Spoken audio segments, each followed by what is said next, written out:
And if you kind of want to talk about the enabling people, if I'm robbing them of an opportunity for growth, can I really say that I love them? If you can get into the right down to it, I love this person or I don't, and I love them enough to teach them a lesson that they're actually going to be able to use one day, right? They actually need this for survival, right? It's like making those short-term decisions for long-term plays. It usually just doesn't work out. Like I can feed my kids as much as I want, but if I don't teach them how to fish, what good is it? What's up, y'all? My name's Tim Ream. You're in the right place. If you're new to the channel, this is where I demystify the mystical in the self-help and the personal development space. I'm going to give to you the practical and applicable tools that I've boiled down over time that I've used to change my life. All right, man, let's go. Why it is necessary to be selfish for a time in order to get to where you're going. And I'm also going to introduce what has helped me differentiate in between selfish, when it's time to be selfish, enabling other people, and all of this too. But it's the concept of the tree.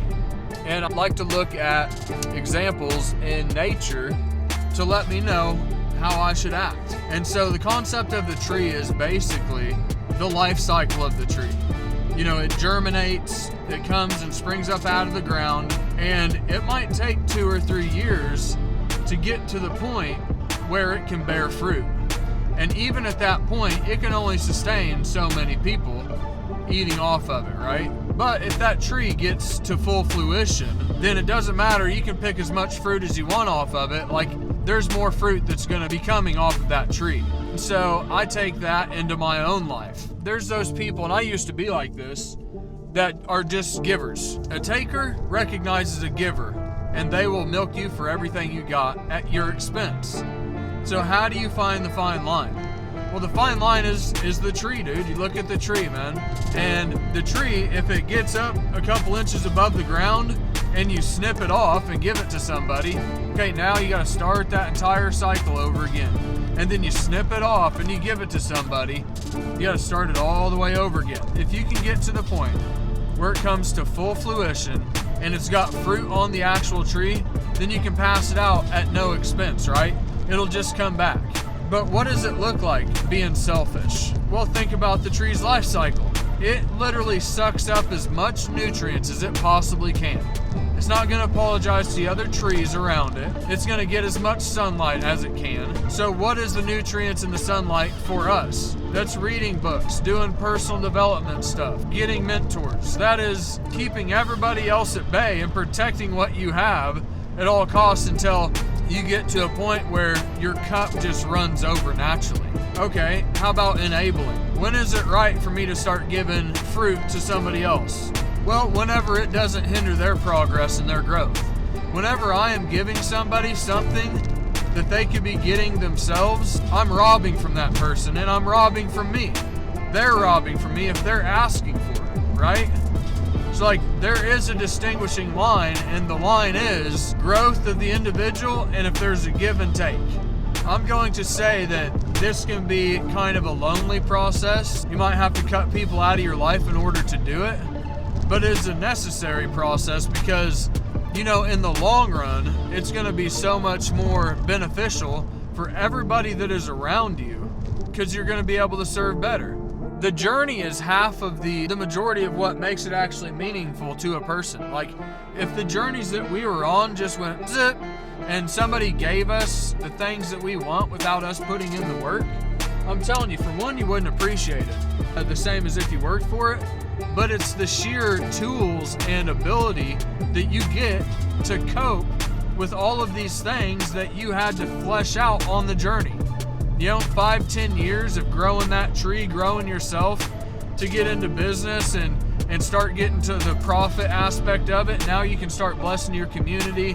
You can bless those around you more. That's a big deal. And not to mention just the sheer type of knowledge that you can give out. If you don't think there's a difference in what you know on day one and what you know 10 years later and what you have to offer, like, dude, the person who did it for 10 years, you can strip everything away from him and he can get it back again, right?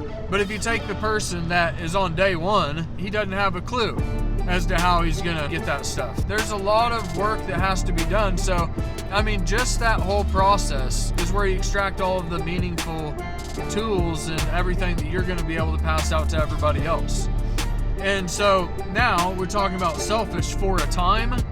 Well, now it's time to give back. Whenever your cup runs over, what runs over is for everybody else.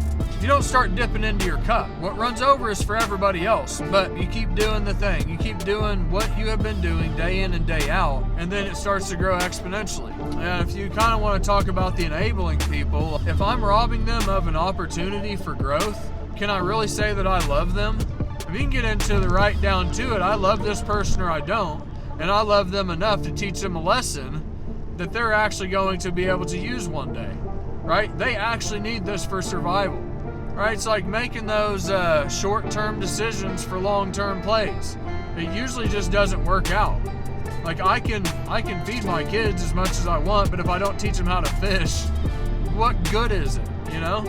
Like, so if it's, and the thing is, it's extracting from my time, it's extracting from my resources, but if I build this other person up into somebody that can fish for themselves, now we got two strong people here.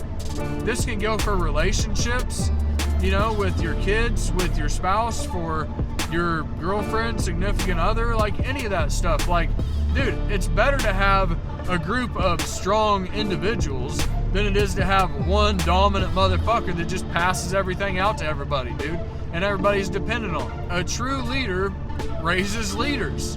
Doesn't raise up followers, dude. That's weak shit. Like, he's just scared.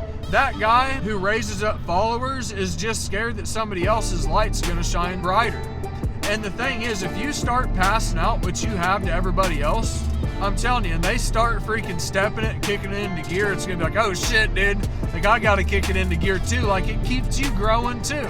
Like, there's an exponential process that actually starts to happen that's actually a beautiful thing that helps you grow too. And I'll leave it with this, but there's the vacuum, you know? Like, once you give something, like, nature abhors a vacuum, okay? And something has to rush in and fill its place. Whenever I don't give out my gifts, whenever I don't give out the things that I have, that stuff will spoil inside of you. But whenever you pass it out, you create an automatic need where something else has to come in and take its place. And it's going to be compounded on the knowledge that you have accumulated in the past. So now it's actually, you've given out something, but it's actually going to come back to you in the form of a higher type of knowledge, because you're that much higher on, say, maybe the pyramid or whatever. So, like, you're actually going to be trading up. Whatever revelation you have next is going to be like, oh shit, dude. So, like, it is vital to give, but you got to be selfish for a time. If you look at nature, dude, it'll tell you everything that you need to know, man. How am I supposed to be? Like, I didn't have a mentor. I didn't have a guide. I've got a lot of people that I've absorbed from, but like, I've had to flesh this out myself, and I don't even know if I'm going down the right road half the time, you know? I didn't, and the thing I would always look at was nature. I don't know, man, and it would let me know if I was on the right path. I'm telling you, dude, if you can get in the habit of looking at something in perceptual reality to back up your actions and what you do, and it's congruent with reality, dude, you can't go wrong with it, man. Hey guys, thanks for watching. I really appreciate it. Please share, like, and subscribe for more content. Hit the notification bell below. Hit all so you can get all of my stuff that's coming out. Please follow along. Let's fucking go.